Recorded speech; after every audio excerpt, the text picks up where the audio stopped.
Hi, everyone. Helping Parents Heal assists bereaved parents in very significant ways. It provides personal and specialized support, tips, and tools for finding hope for those parents whose children have passed. It offers much needed peer support, which aids in the healing process, going a step beyond other groups because it supports the open discussion of spiritual experiences and evidence for the afterlife in a non-dogmatic way. Everyone is welcome, regardless of religious or non-religious background, allowing for open dialogues for those who wish to share their personal afterlife communications. I'm truly both delighted and honored to have been asked to interview some of the enlightened presenters who are at this conference. These insights provide uplifting interviews comprising a special new series on Grief and Rebirth Podcast that will illumine the wondrous healing work of helping parents heal. The organization's sole mission is to help other parents who have also lost their precious children, ensuring them that they need not walk alone through their profound grief. Thank you. Hi, everyone. Our next interview here at the Helping Parents Heal Conference is with Mary Bertun, who is a graduate of the University of North Carolina at Chapel Hill and a North Carolina Fellow. Mary spent most of her working career as an adult education teacher and instructional designer while she raised her 4 children, but nothing could have prepared her for the death of her 19-year-old Marine son, Chas, early in 2012. Mary's spiritual education, an excellent therapist, and journaling helped her move through her intense grief, and through this journey, she began to understand how she could be of service to others. As her awareness grew, she began noticing signs Chas was sending her way. And 2 years after he transitioned, Mary heard Chas's voice. Communication downloads from him then followed. With Chas's guidance, Mary wrote her first book titled The 21-Day Doorway Across the Veil, and she recently published her second book titled Never Miss a Chance to Shut Up, Listening for Our Loved Ones in Spirit. Mary is now a certified coach with the International Coach Federation, and she is also the founder and co-leader of the Helping Parents Heal affiliate called Connecting with Our Loved Ones, which currently has 1,400 members.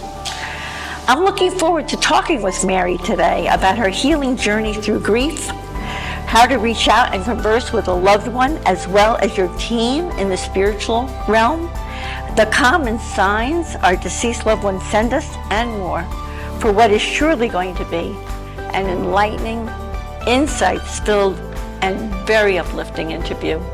Hi, Mary. Thank you, Irene. Welcome so much to Grief and Rebirth Podcast. Thank you. I'm so excited to be here. It's wonderful to have you here and be sharing this experience with you, truly. So let's begin. Let me ask you our first question here. Okay. Would you like to tell us about your cherished son, Chas, your relationship with him, and describe how he transitioned in 2012? Okay. My son Chas is just an amazing, amazing soul. Beautiful, beautiful young man here on earth. More friends than I realized he had. I realized that really only after his transition.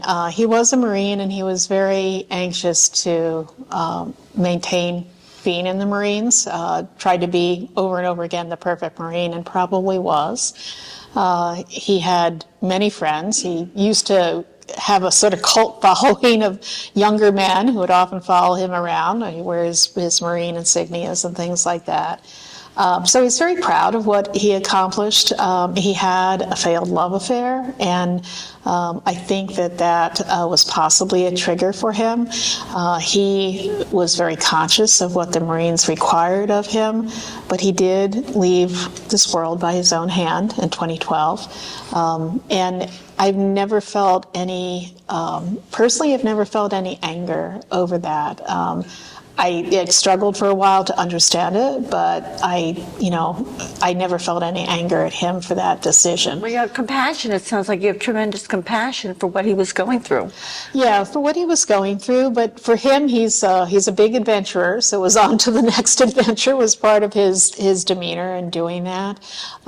He was always full of a great deal of love as well as protection for others.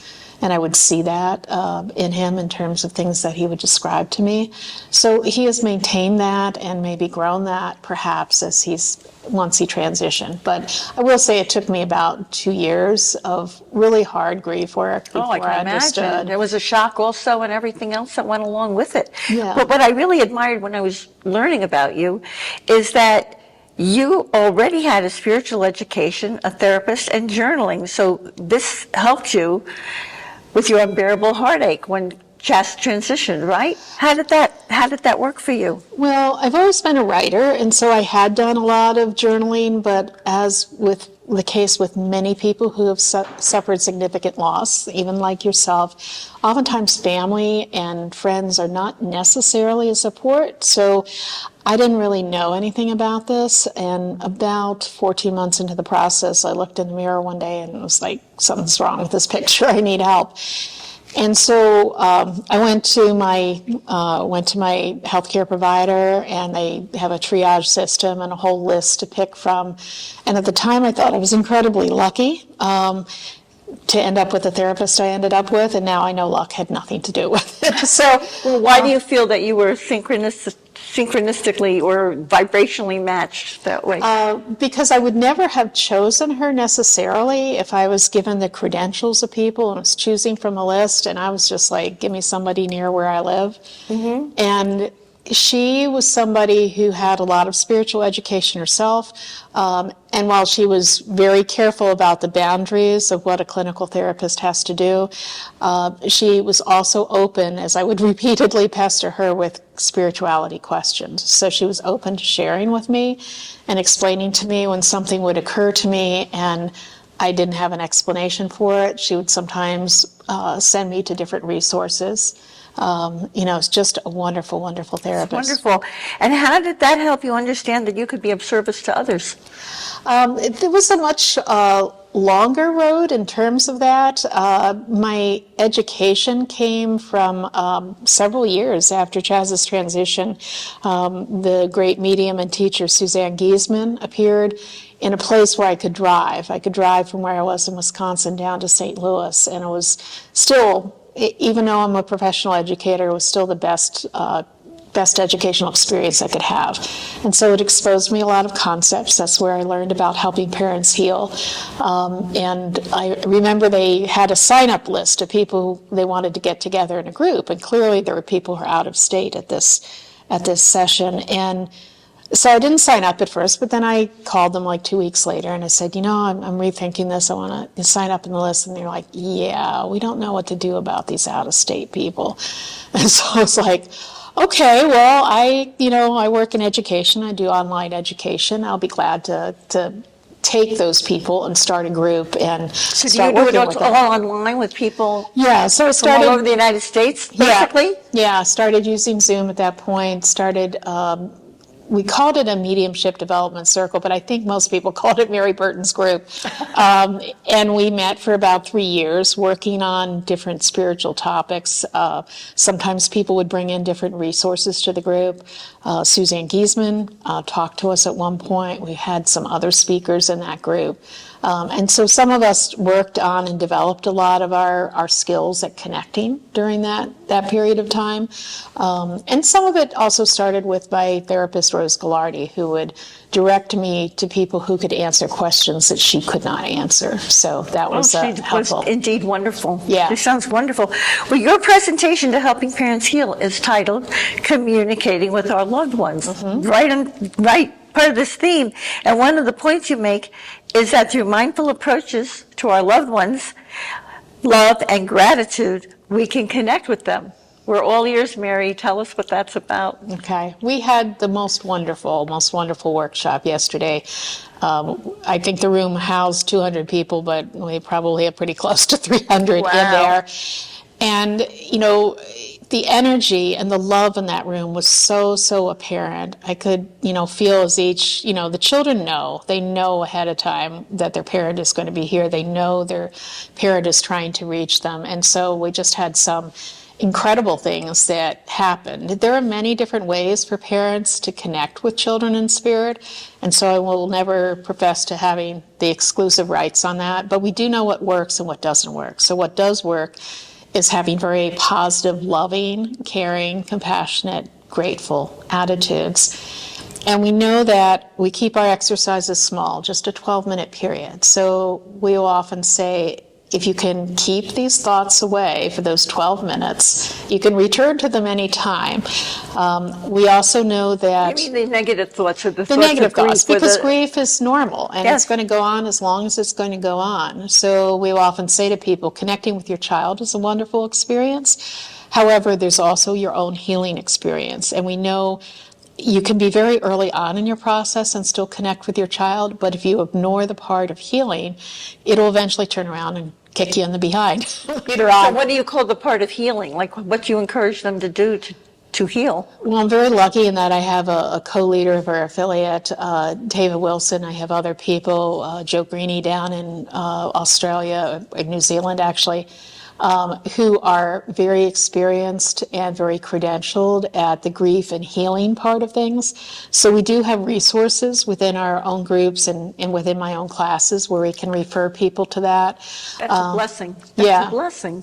Yeah, so we're lucky in that way, but we know that it's both things. And we also know that, if somebody's approached me and they've been a matter of weeks or a matter of months, it's not necessarily too early. We've had people make extremely successful connections early on. So we never say no, because it really depends on the individual and how receptive they are as far as what's going to happen. So now, did everyone who attended yesterday absolutely know beyond a shadow of a doubt that their child or children were there and encouraging them and very present with them? Well, I start by telling them that I do sense them coming into the room with them and ask them to silently welcome their child and to see their child there. There's a piece of mindfulness in terms of seeing your child while you're going through the exercise. The very first person who gave us feedback yesterday, just love her question. She said, I was going to ask you, she said, I didn't earlier, but she said, I was going to ask you, how do I tell the difference between what I make up in my own mind and my son hopping in? And she said, and then he connected with me, and she said, I had no doubt, because he was a poet and he wrote poems, and he gave me a poem. And she said, I am not a poet. I can't create poems. So to some extent, she answered her own question. What I tell parents is 3 things to distinguish that. The first is the speed at which the voice drops in. If you look at your own thoughts and you listen to, say, creating a trip, creating a vacation plan, something like that, you'll understand the rhythm and the speed at which you create things in your own mind. The speed at which a child drops in is so fast, you didn't even have time to make it up in your own mind. So speed is a major indicator. We also say another way you can determine is that children will often use language or patterns of speech that you yourself would not use. So the first time Chaz connected with me, he literally used a curse term. I don't curse like he curses, so it was really pretty clear. I knew it was him. And so oftentimes that'll be a distinguishing way. The other thing I tell parents to do is to, again, a lot of people are isolated and not in a section of family or friends where they have a lot of support. But I say they can use a divination method, like a pendulum, to get a yes or no answer. Was that you? Yes or no? Or if they do have a friend who has belief in the afterlife and has some spiritual experience, to review what they've experienced with that friend. And that itself can serve as confirmation of whether they've done that or not. It's pretty common when I have classes and practices for parents to start out with, well, I didn't get much. And then they will tell you all these things that they received, and you're like, what do you mean you didn't get much? You know, you've got a tremendous connection going here. So doubting yourself is the human condition. That's the thing that stands in the way, right? Yeah. So now you also talk about spiritual teams. Yes. And we all have spiritual teams. Would you like to educate us? And please tell us, what does a team do for a person? Is there a difference between connecting with a loved one who's transitioned and a person's team in the spiritual realm? There is a difference only in the sense that I say this often to parents. Our responsibility as a parent did not end because our child transitioned. So people look at me like, what do you mean? I, support, guide, protect, provide for my child on this earth. What do I do for them over there? And one of the things that you do is communicate with them and communicate with them regularly. My belief is that your child is on your spiritual team, at least initially in the first couple of years, because they see your hurt, they see your grief. They wouldn't come back. It's a really hard thing to hear. They wouldn't come back to this earth, but they would do anything to help you out. So having your child there as part of your spiritual team is good. But if you think about, as a parent, how I say to parents, how often did your child have to ask permission to talk to you? Like never. Never. Yeah, like they interrupt you in the middle of whatever you're doing. But it operates differently with different spiritual entities on your team, whether they're guides or they're guardian angels or whatever. They have to have the door open because you have free will. So they're in a different capacity than your child is on your team, in that you at least once have to indicate your openness to them coming in and helping you. Invite them in where your kid is not, where your child's not waiting for an invitation. Yeah, exactly. Exactly. So, but those other entities are also pretty important on your team. Your children can't be in constant contact with you. They are evolving and changing themselves. The other thing that happens that can be difficult for parents is if a child had, let's say they had an addiction problem, or let's say they were disabled and wheelchair bound, or they might be nonverbal. All of that drops away from them when they make their transition. One of my favorite stories is featured in my second book, is a lady named Ruth, and her child had what's called Angel Man syndrome, and Kevin was nonverbal when he was here. But she would ask him questions like, do you want a sandwich? And she would imagine the answer in her mind and give him a sandwich or whatever.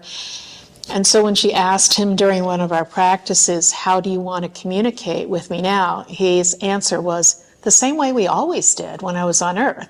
So she came to realize that he was answering her, even when, she thought it was her, but he was answering her.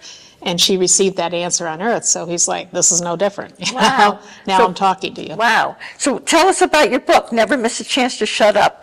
That's a great title. How did you get the title? I was given that title. I was told to use it. So I was like, okay, this is what we're going to do. You actually channeled that title. Well, they just dropped in on me and said, this is what you're going to call it. And they did that with the first book, too. And I didn't realize at the time it was my son because the language he was using was sort of different for him. But that book got written in like 5 or 6 weeks because he just download. Every time I thought I was stuck, he redirected me.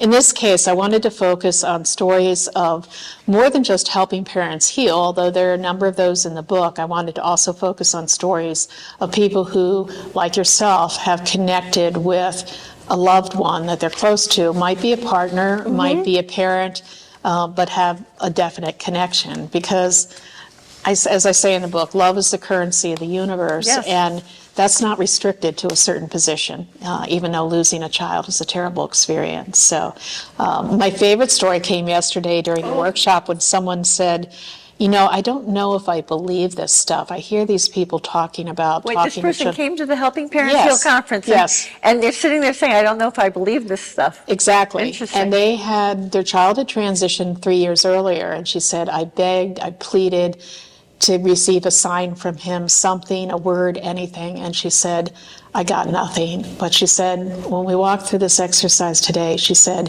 he stood in front of me And then he stood behind me and he wrapped his arms around me and hugged me. And then he reached over and kissed me on my temple, just like the last kiss I gave him on this earth, which to me is, again, the example of someone who can blend energy and is a beautiful, beautiful story. So for 3 years, she had no contact, and now she has definite contact. Who wouldn't take a hug, right? Absolutely. So are there certain steps you suggest for effective spiritual listening when people are really trying to get those messages to connect? It's really hard work. I would suggest that people, and have suggested this several times, that they set aside time, a specific time of day that works for them. It can be morning, could be night, doesn't really matter. And even if it's only once a month or once a week, their loved one will get used to, this is a schedule, this is when we're going to talk. So you need to keep a schedule for them. To some extent, it's helpful to them, because if it's not enough, they're going to bug the heck out of you until you do respond, you make it more regular. So I suggest that as a way for them to improve their communication. There's really only one book I've found out there that's useful, and it's not one that's normally recommended. Julia Cameron, who wrote The Artist's Way, also wrote a final book called The Listening Path. And what the listening path is about directing your attention to matters of spirituality. When you think about it, being creative is very spiritual practice. So it's a wonderful book. It has some great advice about directing your attention to how you get in that listening mode. But no joke, listening is just hard work. It's hard work to maintain the focus and to listen, particularly if you feel you're not getting anything. So we work through a process on the front end where we take people's attention to the different levels of spiritual awareness. I call it the 5 levels of spiritual awareness. It's out on my website, and I've got a copy of it that I use during practice. So we bring people's attention to that. We let them focus on that level of attention, like energy, for 15 seconds or so, and then we move on to the next descriptor. And that sort of helps bring somebody's attention to the observer role, to be open to whatever occurs. Well, you also talk about a channel thing. Channel 11, and they're on channel 3. Yeah. Tell us about that. So you're teaching people how to raise their vibration to be able to hear their loved ones, their spirit, right? Yeah. So that analogy actually comes from a good friend of mine, Bob Jacobs, who's also a medium. And I asked him to explain some of what he does, and he said, well, they just pop out at me. I'm like, what do you mean they just pop out at you? And he said, well, yeah, I'm a guy, and when I get really strong emotions, I know to pay attention to them. That's when they make themselves evident, and I talk to them. And so he describes the level of where we are now, the channel 3, and where they are, channel 5, and trying to draw those things closer together. So one of the things we do is we advise people, first of all, to communicate regularly, to either talk out loud or silently to their child. It doesn't matter. The other thing we have them do is we have them write a letter to their child.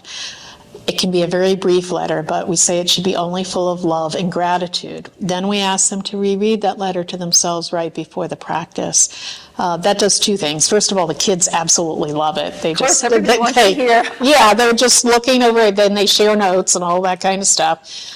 But the other thing it does, if you reread that letter to yourself, it brings your vibration up. It lets you know that you're supposed to be focusing on love. It's not meditation, although I've heard people talk about it as meditation. When we actually go through the 12 minutes, I say if thoughts are intruding, you can do one of 2 things. First of all, you can ask your guardian angel to help you keep your mind clear, and they will. The other thing that you can do is just simply focus on your child. You can look at a picture of them. You can just send love to them and just try to keep all other thoughts out. It's only a 12-minute period. You can do 12 minutes type of thing. So that, if someone is successful in keeping a blank slate, the children can drop in any number of ways. Wow, that's great. And you've got these online, you have an online class. Mm-hmm. You have something about, you have a communicating with our loved ones class, online classes, coaching. Tell us all about that. Okay. I usually a couple times a year I run classes. They're usually five sessions. I try to keep my groups small, both my classes and my practice groups. I run practices 2 times a month, usually on Wednesdays and Thursdays. The hard part is that the kids don't care about anybody's They're not schedule. keeping your schedule. So There's no time where they are. Yeah, and they can be multiple places at once. Right. So they might connect with their parent on a Wednesday, but they'll show up in Thursday practice as well, so in somebody else's message. So we do find that they really like each other. They have given themselves a name. I didn't come up with this. Somebody else in our group received this message. They call themselves the Chosen Collective, and they just like spending time together. They like hanging out. Wonderful. So they spend their time hanging out, but they're also in touch individually with their parents, and they work together to make that happen. Really quick story, they also work with other children whose parents are not in the mode that we are of trying to reach out and connect with them. They showed me a picture of a little boy, passed away about 2 years ago in Canada, who's been trying to reach his mom, and what they suggested to him was, find something in her household she uses regularly. And he says, well, she cooks a lot. And they said, perfect. Use a stirring spoon or a dish or something like that. She always places in the same place. And then start moving it to other places of the household. Move it to the bathroom, move it to the garage. And the first couple of times she'll be annoyed, but eventually when it keeps happening, she puts it in the same place, but it shows up somewhere else. She'll realize that that's from you. Saying hello. Yeah, that you're saying hello to her. So I thought that was incredibly clever, something I would never have come up with myself. So they work pretty actively to make sure each other is successful, as well as other children that they, sort of recruit to their groups. And which for people who are listening to the podcast, they can play with energy. They Yes. can move things around. Yes, they can move things around. They can even change our DNA. That seems a little frightening to people, but they literally have the ability to change our DNA to affect our mood, but to also try and tweak things so our vibrations can get on the same channel. So they work pretty hard to make that happen. That's amazing. And what would you like our listening audience to know about helping parents heal and how it helps grieving parents? And It's just a wonderful, wonderful organization. There have been more hugs than I can count in this conference. a lot of love. There's a lot of love. There's a lot of common belief and support that happens, as well as the leaders of our organization, Elizabeth Boysen and Irene, who hold at least, I'd say, 4 or 5 sessions a week by Zoom, where there are mediums, there are healers, there are people that they can listen to and simply be advised of what's out there so they can keep that education process going. And then there are affiliates like us who have, usually once a month meetings or something like that, where people can have more intimate discussions if they want to. But it is a wonderful organization, and this is a wonderfully organized event. I mean, who would want to leave this setting and these people here? It's tremendous. I think people come very sad and they leave very uplifted and hopeful, and they know their children are with them. That's priceless. Yeah, it is priceless. Priceless. So how are all the ways members of our Grief and Rebirth audience can connect with you now that they want to belong to your affiliate link and maybe take a coaching class or whatever? How can they get a hold of you? The easiest way might be to email me, and my name is Mary Bertun, Bertun, at CWOLO, which stands for Communicating with Our Loved Ones, CWOLO.com. So people can email me that way. The website is also www.cwolo, so they can reach the website that way as well. I am going to launch into another series of classes, probably one in September and one in October, because working with different time frames and people's work schedules can be different. I try to keep groups small. I try to keep classes to no more than 8 people. I try to keep practice sessions to no more than 12 people. You really connect individually with each of the people you're working with. Yeah, we get to know each other, and then feedback on your connection is really important for other people to hear. It's really important for us to hear. We heard some wonderful stories yesterday. We're even still hearing stories of what has happened for people. So really that's happy wonderful. About that. Yeah. My gosh, that's so wonderful. And I have a question. Can grief and joy coexist, Mary? You're a person who would really know about that. And do you have a tip for finding joy in life? I would say that they can coexist, and the more you move into the joy and love arena, the less time you want to spend in the grief arena. So I would say yes. I would say I'm not a poster child for that, because I certainly made every mistake when I'm starting out. But yes, I think they can coexist. As you know, my son will do anything to get a laugh. He tried that again this morning between us. But he will, he will still give me signs or send me messages to try and get me to laugh. And he did that early on, too. Some of the things he would say were, I would say, pretty outrageous, and they were all designed to make me burst out laughing, which in fact I did. So I can honestly say, like, all of a sudden I looked at my cell phone and your number and all popped up, and then when I went to find it, it was gone. So I also know it was Chas, because yeah. Oh yeah, he knew what was going on. He's here. Exactly how to get to me. Yeah, he knew. He knew. Well, Mary, I have to say, it's such a pleasure to know you and how you assist people in their efforts to connect with their loved ones in spirit and their team in the spiritual realm. Thank you from my heart for all you do to help people overcome their obstacles so that they can experience the joy of connection with their loved ones in spirit, for your valuable contributions to helping parents heal, and for the enlightening, insights-filled and loving conversation we just had.